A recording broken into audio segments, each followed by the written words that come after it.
Jadi ada postingan menarik nih di Facebook ya kan tadi gua nemu yang mana ini kayaknya komentar YouTube ya. Gua nggak tahu ini konten apa tapi sepertinya kita bisa nebak ya ini konten tentang apa. Mungkin tentang bule gitu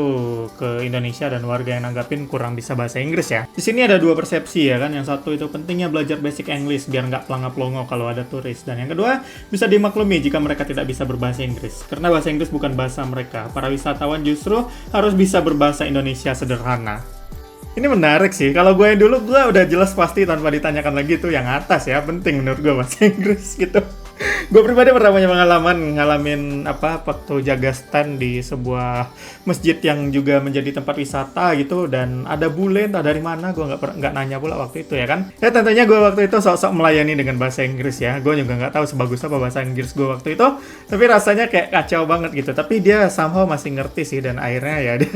dia tetap bayar pakai uang rupiah dan ya gue kasih atau gue hidangin segelas cappuccino good day ya jadi bukan cappuccino yang mahal juga ya namanya stand pinggir jalan ya kan tapi ya kalau dipikir lagi sekarang kenapa kita terlalu memaksakan diri gitu untuk menyesuaikan dengan bahasa Inggris mereka ya kan apalagi kita juga nggak terlalu paham bahasa Inggris ya misalnya kalau gue ketemu bule sekarang ya mungkin gue bakalan bahasa Indonesia aja ya sama mereka ya walaupun gue ngerti dikit-dikit Inggris gitu hanya demi menunjukkan kalau kita nggak punya respect terhadap bahasa Inggris ya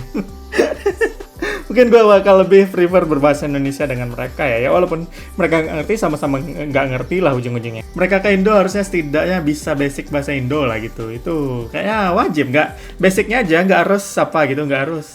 pro gitu bahasa Indo ya gue sekarang lebih berpemahaman seperti itu sih karena kalau kita ke negara lain juga misalnya kita ke Jepang kita dituntut bisa bahasa Jepang kalau kita ke Inggris juga kita dituntut bisa bahasa Inggris ya kan bukan mereka yang menyesuaikan sama kita bahasa Indonesia gitu sementara di Jepang sendiri yang kawan baiknya Amerika lah istilahnya ya kan banyak mereka yang nggak bisa bahasa Inggris dan bahkan dengan sengaja gitu dengan kesadaran penuh menolak turis-turis yang berbahasa Inggris gitu ya tentunya ada juga situasi yang memaksa kita mau nggak mau terpaksa berbahasa Inggris ya kan tahu atau enggaknya ya ada situasi seperti itu tapi kalau kita hanya sekedar kayak kasual gitu tiba-tiba ada bule ya ini gimana menurut kalian apakah kita memang sebagai orang Indo harus tidaknya tahu basic bahasa Inggris atau mereka yang harusnya tahu basic bahasa Indo gitu untuk beli atau belanja di tempat kita atau berkomunikasi gitu gimana menurut kalian? Kalian sendiri lebih ke tim yang mana di bagian ini?